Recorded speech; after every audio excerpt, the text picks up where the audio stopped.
저희가 1999년부터 2002년까지 일본에서 선교사로 있을 때 마지막에 어느 날 테레비를 켜놓고 있는데 충격적인 장면이 화면에 뜬 것을 보았습니다. 그것을 보고 우리 준명인가 준경이가 아빠 저거 큰일이에요. 그때 제가 이렇게 말했습니다. 너무나 큰일이지. 너무나 큰일이 일어났단다. 그게 뭐냐면 거대한 항공기 2대가 미국의 월드 트레이드 센터의 중간에 육박을 해가지고 그 건물이 무너져 내리는데 이게 어떻게 계산을 한 건지 모르지만은 상부에서 3분의 1이나 한 5분의 1 정도의 비행기가 타격을 했잖아요. 그런데 그게 연쇄적으로 무너지는데 완전히 뼈대도 없이 바닥까지 무너져가지고 소위 그라운드 제로가 되었습니다. 그때 테러리스트 말고 죽은 사람이 2,977명인데 그때 죽은 소방대원만 343명입니다. 제가 이 소방대원들에 대한 드라마를 좀 보니까 뉴욕에 있는 이 소방대원들이 트라우마가 지금까지도 계속되는 거예요. 그런데 해마다 9.11이 되면 이 기억을 하는 날이 되면 이 2,977명의 이름을 한 사람 한 사람의 이름을 불러서 그들을 기억합니다. 여러분, 우리가 기억을 한다고 하는 것이 무엇입니까? 오늘 이 신명기 책은 한마디로 말하면 주제가 기억하라는 거예요. 하나님의 은혜를 기억해라. 너희가 과거에 종살이했다는 사실을 기억해라. 근데 하나님께서 너희를 극적으로 기적으로 큰 은혜로 너희를 구원하셨다는 사실을 기억하라. 이 기억은 너희들에게 힘이 될 것이며 너희들에게 방향을 만들어 줄 것이며 이 기억은 너희로 하여금 너희와 같이 어려운 사람들과 함께 서로 도우면서 살아가야 한다는 사실을 끊임없이 일깨워 줄 것이다. 무엇보다도 하나님이 우리의 하나님이시라는 것을 기억하라. 성경이 오늘 우리에게 말하고 있는 것입니다. 그런데 유감스럽게도 우리 인간은 잊어버리기를 잘하는데 여러분 옛말에 은혜는 물에 새기고 원수는 돌에 새긴다. 이거 최악의 일입니다. 여러분 은혜는 돌에 새기고 마음에 새기시기를 바랍니다. 그러나 원수는 모래에 새겨서 흘러가게 내버려 두시기를 바랍니다. 그게 그리스도인이에요. 그게 우리가 사는 길이에요. 그게 우리가 축복받는 길이에요. 그런데 여러분 잘 보세요. 우리가 사랑하는 사람이나 우리가 사랑하는 존재가 떠났을 때 우리가 마음이 아파서 메모리얼 기념공원을 만들잖아요. 그래서 우리가 돌아가신 분들의 공원을 메모리얼 팍이라고 보통 말하는데 기억을 한다는 거예요. 기억을 합니다. 기억하기를 원합니다. 그런데 그 기억 속에 그 기억이 우리를 과거로 끌고 가는 것이 아니라 우리를 세우고 우리를 격려하고 우리를 앞으로 나아가게 할 때 바로 이 기억이 성경에 나오는 하나님의 은혜의 말씀이 되는 줄로 믿습니다. 며칠 전 바로 엊그제입니다. 조선일보에 한 기사가 실렸는데 일제시대의 저항신이었던 심훈이라고 하는 분의 육필 원고가 한국에 돌아왔다는 거예요. 56개인가 그 아들이 다 모아놨던 그것을 손녀가 아마 보낸 것 같은데 그 중에는 상록수의 원고도 있고 그 다음에 그날이 오면이라고 하는 시에 육필 원고가 있는데 거기에 일본 사람들이 전부 다가 줄을 쫙쫙 꺼놓고 이거는 발행할 수 없다 이렇게 써놓은 것들이 그대로 되어 있는 원고를 가지고 돌아와서 기증을 했습니다. 근데 여러분 이 시문이라는 사람이 어떤 사람이냐? 1901년에 태어났는데 저는 이분이 시문 선생 해가지고 나이가 이렇게 어린지 몰랐어요. 35살에 세상을 떴습니다. 35살. 그런데 이 시문이라는 사람이 안산에 가면 상록수역이라는 역이 있거든요. 그 상록수역이 있는 지역이 뭐냐면 시문이 쓴 상록수 소설이 그 실화를 기반으로 한 건데, 그 상록수에 나오는 주인공이 박동혁과 최영신인데, 박동혁은 신학생 전도사님이에요. 최영신은 신앙이 좋은 여성입니다.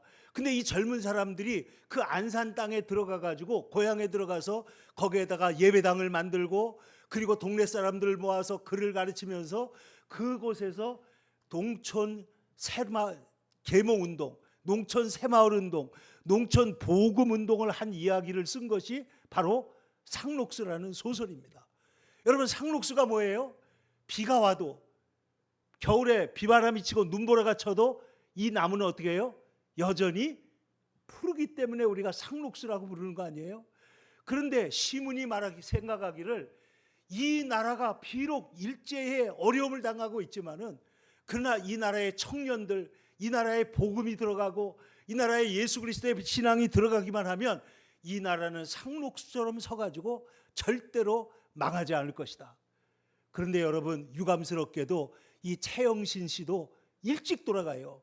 그래가지고 젊어서 돌아가셔가지고 그 최영신 기념관이 거기에 서 있는 것을 볼 수가 있습니다. 그런데 이 시문은, 제가 이 소개하려고 하는 시는 제가 여러 번 여러분에게 소개했지만은, 이 시문이 원래 배제고등학교를 다녔습니다. 배제고등학교는 우리나라 최초의 기독교 고등학교 중에 하나입니다.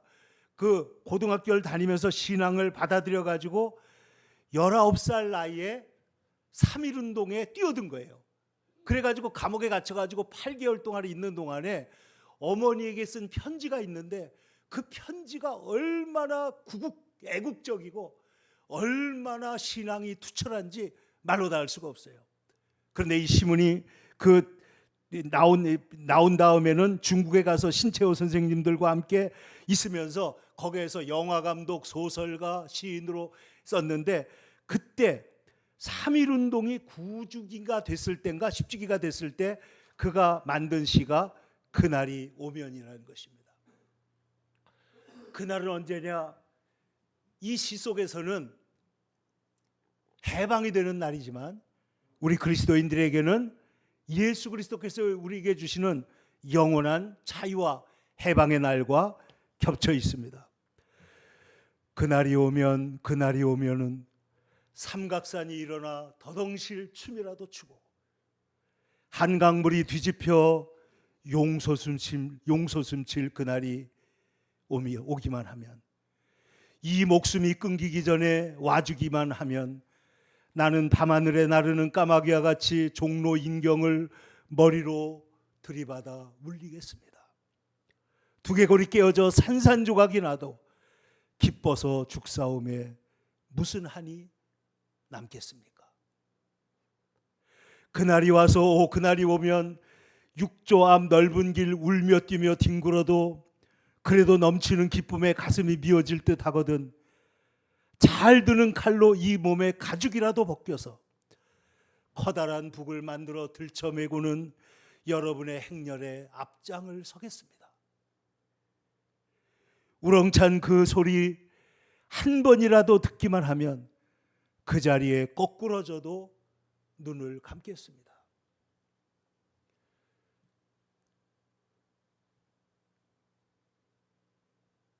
그는 불행히도 이 해방의 날을 보지 못하고 하나님 나라에 갔지만, 여러분, 오늘날 2, 3년 전에 놀랍게도 한국의 개인 소득이 일본을 넘어서는 기적이 일어났습니다. 삼성전자 하나에서 벌어들이는 순이익이 일본부터 100번 기업을 다 합친 것보다도 더 많이 벌게 된다는 그런 말까지 있습니다. 있을 수 없는 일들이 일어나게 된 것이죠. 여러분, 오늘 우리가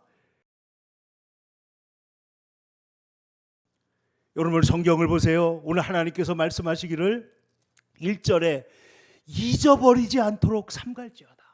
잊어버리지 않아야 된다. 14절 내 마음이 교만하여 내 하나님 여호와를 잊어버릴까 염려하노라. 18절 내 하나님 여호와를 기억하라. 2절 말씀에도 올라가면 내 하나님 여호와께서 이 40년 동안 내게 광야길을 걷게 하신 것을 기억하라. 오늘 성경은 우리에게 끊임없이 기억하라, 기억의 신앙, 기억의 신학을 우리에게 말씀하고 있습니다. 왜 기억하라고 하느냐? 첫 번째로 여기 성경에 보면 인간의 성향 때문이에요. 인간의 성향. 이게 무슨 말이냐? 12절부터 14절에 보면 네가 먹어서 배부르고 아름다운 집을 짓고 거주하게 되며 또 내 소와 양이 번성하며 내 은금이 증식되며 내 소유가 다 풍부하게 될 때에 내 마음이 교만하여 내 하나님 여호와를 잊어버릴까 염려하노라. 그러니까 하나님은 자 광야 생활이 끝나고 가나안 땅에 들어가면 하나님이 백성들을 축복하신다는 거예요? 안 하신다는 거예요? 축복을 하신다는 거예요. 그러면 어떻게 돼요? 이스라엘 백성들이 잘 살게 됩니다. 근데 여러분 역사상 보면요, 국민소득이 3만 불이 넘어가면 예수를 잘 안 믿게 된다는 말도 있어요. 우리나라 이미 3만 불이 넘어버렸잖아요. 3만 불이 넘으면 세상에 살기가 너무 좋으니까 하나님을 믿을 간절함이 사라지는데 여기에 보면 사실은 그게 사실이 아닙니다. 왜냐하면 우리가 잘 살게 된 것도 하나님의 은혜예요. 광야를 지난 것도 하나님의 은혜예요. 지금 이 축복도 하나님의 은혜요. 하나님이 불어버리시면 한순간에 이 모든 게 날아가 버리죠. 아무것도 아니에요. 그 대표적인 예가 어느 나라예요? 아르헨티나입니다. 아르헨티나가 한때는요 전 세계 4위의 경제부국이었어요. 근데 오늘날 보세요. 이 나라가 전체주의와 그리고 백성들에게 뭘 전부 다 나눠주는 그 페론 대통령이라고 하는 아주 악한 자가 그렇게 해가지고 나라를 완전히 망쳐버리고 말았잖아요.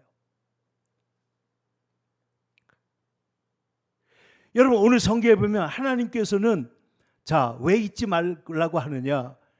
17절 18절을 다시 보겠습니다. 시작. 그러나 네가 마음에 이르기를 뭐라고요? 내 능력과 내 손의 힘으로 내가 이 재물을 얻었다 말할 것이다. 하나님을 잊어버리고 내가 똑똑하고 내가 잘해서 한 것이다. 그러면서 18절 보세요. 네 하나님 여호와를 기억하라. 하나님께서 네게 재물 얻을 능력을 주신 것이다. 그러면 잘 살게 된 것도 원인은 어디에 있는 거예요? 하나님께 있다 이거예요. 그런데 이것을 잊어버리지 마라. 그러니까 하나님께서는 역설적으로 이스라엘 백성들이 잘 못 살게 되는 걸 걱정하는 게 아니고 뭘 걱정하는 거예요? 잘 살게 되는 걸 걱정하는 거예요. 잘 살기를 원하십니다. 그런데 잘 살게 되면 누구를 잊어버려요? 하나님을 잊어버려요. 그리고 자기가 잘나서 그렇게 된 것이라고 착각을 할까 봐 하나님께서 염려하신다. 내가 먹어 배불리고 아름다운 집을 짓게 될 때, 내 소유가 풍부하게 될 때.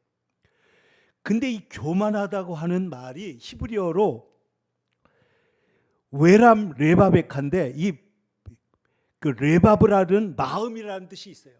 그러니까 이 교만하다는 거는 마음이 높아지는 거예요. 근데 교만하다는 게 남들과 비교해서 내가 잘났어 이게 아니고 성경에서 말하는 교만은 하나님을 인정하지 않고 자기가 하나님 되려는 게 교만이에요. 하나님을 인정하지 않는 거. 여러분 선악과가 뭐예요? 뱀이 뭐라고 그랬어요? 이것을 먹으면 뭐같이 된다? 네가 하나님처럼 지혜롭게 된다. 마귀가 뭐예요? 마귀가 하나님과 높은 별 위에 올라가서 내가 하나님과 비기리라. 교만의 핵심은 뭐냐면 하나님을 인정하지 않는 거예요. 일계명을 버리는 거예요. 우상을 따르는. 근데 교만한 자가 자기를 섬기는 것 같지만은 사실상은 인간은 불안하기 때문에 누굴 또 섬겨요? 우상을 섬기게 돼 있다는 거예요. 우상을. 불안하니까. 그러니까 풍요가 많아질수록 이것은 하나님의 은혜다가 아니고 내가 이루었다고 말할 때 여기에 큰 문제가 생기게 됩니다. 여러분, 우리나라의 그 연예인들 중에 예수를 잘 믿는 사람들이 많습니다. 그런데 제가 이 박진영 씨 얘기를 듣고 그래도 감사하게 생각하는 거는, 이 사람은 지금 사실 생각할 수 없는 천문학적 돈을 벌었잖아요. 지금도 뭐 매달 들어오는 그 음원 수익인가, 이게 뭐 말도 못하게 크다는 거예요. 근데 이 사람이 내가 아무리 생각해도 내가 이렇게 한 일에 비해서 성과가 너무 많다는 거는 이건 내가 한 일이 아니다. 이거 하나님이 주신 은혜다. 그래서 성경을 찾고 연구하다가 하나님을 믿고 가르치는 사람이 됐습니다. 근데 여러분 한번 생각을 해보세요. 우리가 하나님의 은혜를 기억하는 게 왜 이렇게 중요하냐? 오늘 성경은 2절에서는 40년 동안 광야길을 걷게 하신 것을 기억하라. 여러분, 광야길을 걸을 때 힘들어요? 힘이 안 들어요? 너무나 힘이 들어요. 먹을 것이 없습니다. 잠잘 곳이 없습니다. 마실 물이 없습니다. 적들에게 노출되어 있습니다. 밤에면 추워지고 낮이면 햇빛이 내리쬐입니다. 그런데 어떻게 살아남았다고요? 하나님께서 구름 기둥과 불 기둥으로 인도하시고 매일 하늘에서 뭐를 내려요? 일용할 만나를 내려주시고, 고기가 먹고 싶을 때는 어떻게 해요? 메추라기 떼를 몰아다 주시고, 여러분, 그리고 목이 마를 때는 반석에서 샘물이 나게 하시고, 오아시스 엘림을 만나게 하셔서 살게 하지 않았느냐? 너희가 광야를 지나가는 동안에 발도 부르트지 아니하고 옷도 헤어지지 않고 신발도 해지지 않은 게 우연인 줄 아느냐? 이게 다 하나님이 너희를 돌보신 것이다. 이렇게 성경이 가르치고 있는 거예요. 그럼 우리의 삶을 생각해 보세요. 여러분의 삶에 어려울 때 있었어요, 없었어요? 있었습니다. 당장 이거 망할 것 같고 내일 먹을 양식도 없을 것 같은 때가 있어요, 없어요? 있었습니다. 그런데 여러분, 지금까지 살아남았어요, 안 살아남았어요? 살아남아서 여기까지 왔어요. 그러면 그때 간절히 기도할 때 누가 도와주고 누가 우리와 함께 했는가 생각해 보면 하나님의 은혜를 기억하지 않을 수가 없다는 것이죠. 여러분, 오늘 성경에 보시면은 왜 우리가 하나님을 기억해야 되느냐? 14절 하반절입니다. 여호와는 너를 애굽 땅 종되었던 집에서 이끌어내시고. 우리를 자유를 주신 분이 누구다?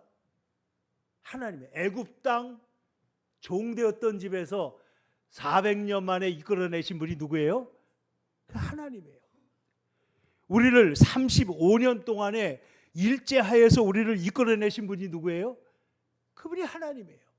하나님이 우리를 인도해 내신 것입니다.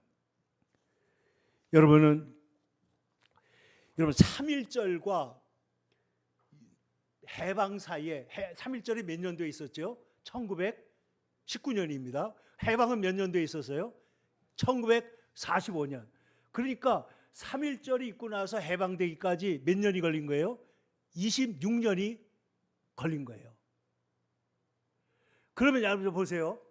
이 3.1절은 우리 민족사적으로 정말 중요한 날인 것이, 여기에는 일본에게 우리를 해방시켜 달라고 부탁하는 것이 아니고, 우리는 해방된 자유로운 민족이고 우리는 마땅한 권리를 갖고 있다고 선포하는 거예요. 그리고 그 선포하는 배경에는 지금 세상이, 역사가 공정하고 정의롭고 자유로운 시대가 도래했는데 너희들이 이런 짓을 하는 것은 시대에도 맞지 않고 하나님의 뜻에 맞지 않다라고 천명을 하고 있는 거예요. 그러면서 이렇게 말하고 있는 3.1운동인데 이게 얼마나 귀한 말이냐. 신앙적으로 볼 때도 너무나 귀한 일입니다. 근데 이 3.1절에 있었던 근데 여러분, 이 3.1절이 아까 유관순도 3.1절에 그 만세했던 거 여러분 아시죠? 오늘 지금 시문 선생도 19살 때 만세 운동을 하다가 감옥에 들어갔다는 거예요. 그러면 여러분 생각을 해보세요. 우리나라가 하나님 앞에서 이렇게 선포했을 때 우리가 구원된 게 우리의 힘으로 일본에서 해방됐어요? 아니면 모든 역사적 상황들이 모여서 우리를 해방했다고 봐요?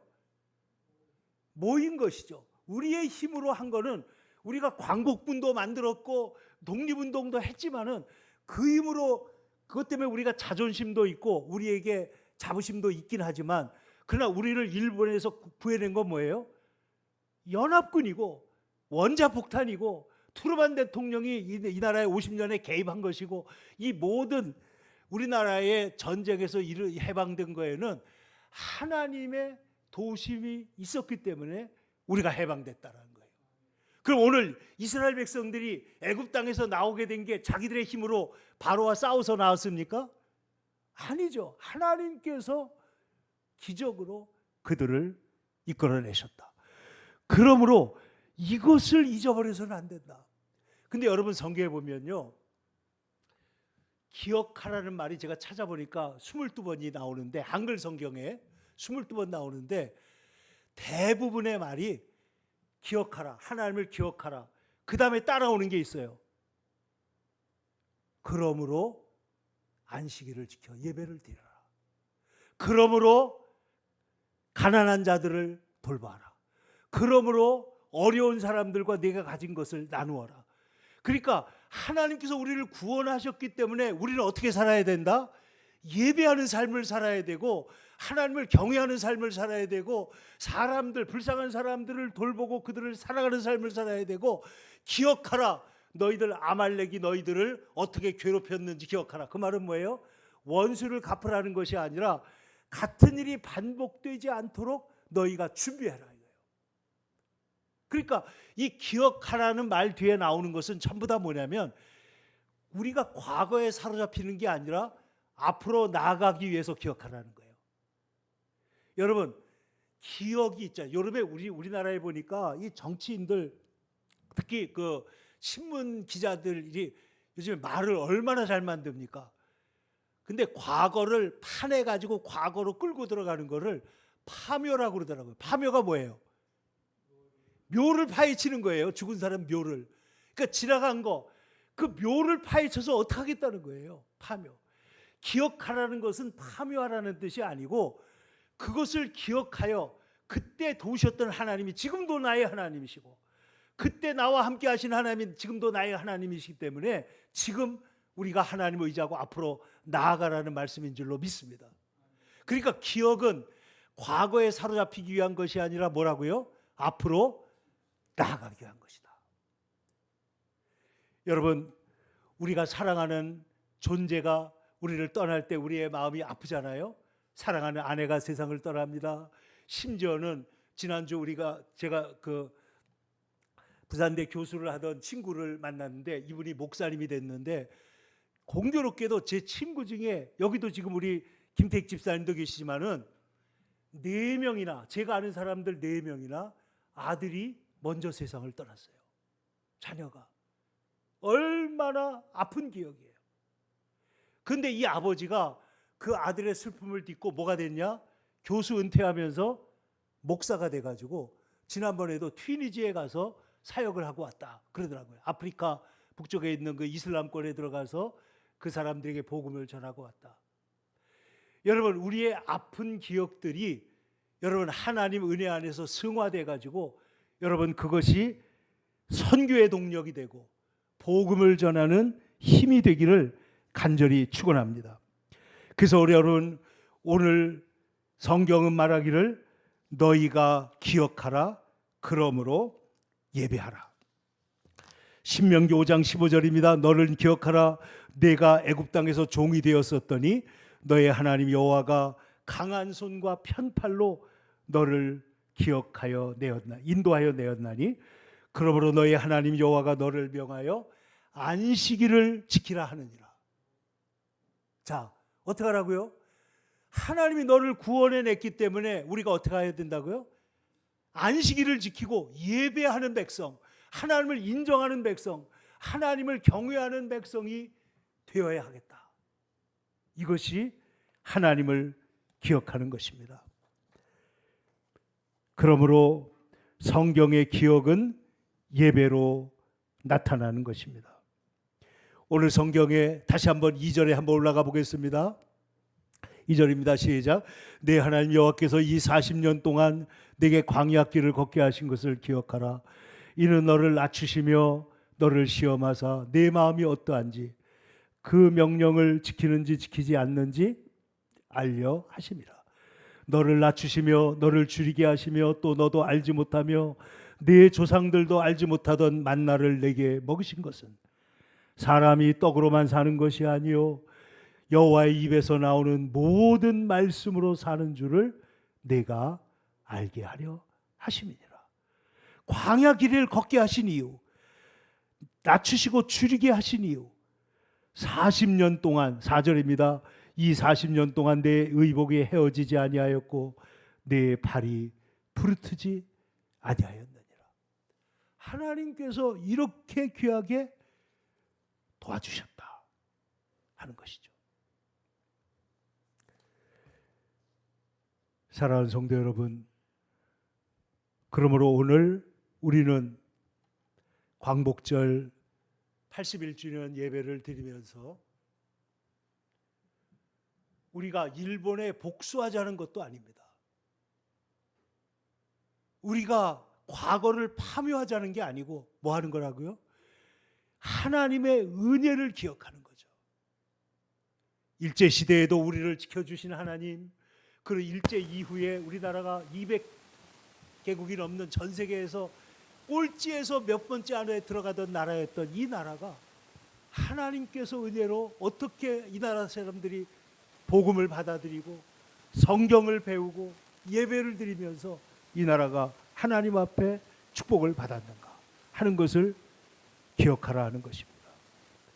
뿐만 아니라 이 기억은 이제 신약으로 넣으면 결정적으로 누구를 기억해야 하느냐?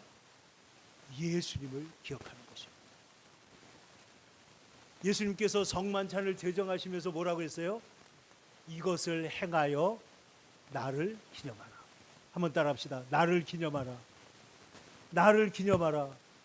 무엇을 기억하라는 거예요? 예수님께서 나를 위해 십자가를 지시고 우리를 구원하신 그 사실을 기억하라는 거예요. 절대로 잊어버려서는 안 된다.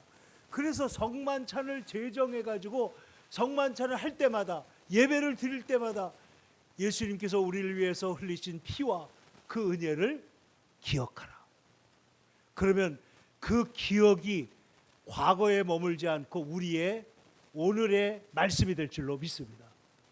한번 따라합시다. 이 말씀이 오늘 너희 귀에 응하였느니라. 이 이사야서 61장에 있는 그 말씀이 예수님이 오늘 700년이 지난 오늘 너희 귀에 응하였다는 거예요. 그러면 무슨 말이에요? 예수님이 하신 일이 오늘 우리의 삶에 어떻게 하고 있어요? 응하고 있는 줄로 믿습니다. 약속의 말씀이 응하고 있습니다. 치료의 말씀이 응하고 있습니다. 하나님의 모든 은혜의 말씀들이 오늘 우리의 삶에 그 말씀이 성경은 과거의 말이 아닙니다. 성경은 하나님의 말씀 살아있고 운동력이 있어서 좌우로 날선검과 같이 찌르기도 하고 쪼개기도 하고 우리의 모든 슬픔과 죄와 그리고 질병과 암덩어리들을 어떻게 해요? 도려내버리고 그리고 우리를 수술해서 깨끗게 하시는 것이 뭐다? 하나님의 말씀이다. 말씀은 살아있습니다.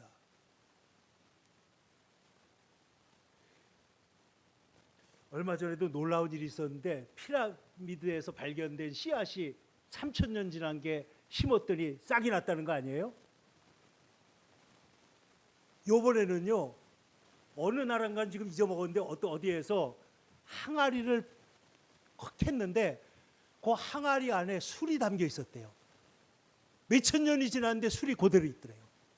술이 어떤 조건이 돼가지고 옛날에 영화 중에 박물관은 살아있다. 이게 박물관에 있는 모든 거기에 유물들이 막 살아서 막 돌아다니는 그런 재밌는 얘기가 있지만은 여러분 박물관은 죽어 있지만 하나님의 말씀은 살아있는 줄로 믿습니다. 출애굽은 살아있습니다. 십자가는 살아있습니다. 부활 사건은 살아있습니다.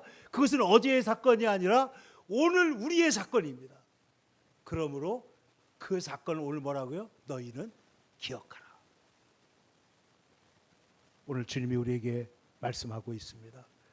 여러분, 우리가 오늘 81년 전 하나님의 은혜를 기억할 뿐 아니라 우리를 죄와 저주와 심판에서 영원히 구원하신 우리 주 예수 그리스도를 기억하고 그 기억이 오늘 우리의 삶의 생명이 되는 이 놀라운 역사 안에서 날마다 승리하는 주의 백성들 되기를 축원합니다. 기도하겠습니다. 자비로우신 아버지 하나님, 지나간 세기에 하나님 이 나라에 많은 아픔과 어려움과 문제들이 있었지만 주께서 이 나라에 복음을 보내주시고 또 이 땅의 백성들이 하나님을 붙들고 기도하며 하나님 오늘 주의 백성 하나님 주님을 섬기는 나라로 변화되어 가고 있는 것을 감사합니다. 그러나 우리에게 아직도 분단이 있고 그러나 우리에게 아직도 우리의 법적으로 도덕적으로 영적으로 많은 문제가 있사오니 주여 이 나라를 새롭게 하여 주옵소서. 무엇보다도 이 자리에 있는 우리 사랑하는 성도들 주님이 우리를 위해서 행하신 일들을 기억하며 그 기억 속에 하나님의 말씀, 하나님의 능력, 하나님의 행하신 일들이 오늘 2026년에도 우리의 삶에서 일어나는 사건인 것을 우리가 간증하고 또한 확증하게 하여 주시옵소서. 사랑 많으시고 거룩하신 예수님의 이름으로 기도 올리옵나이다. 아멘. 우리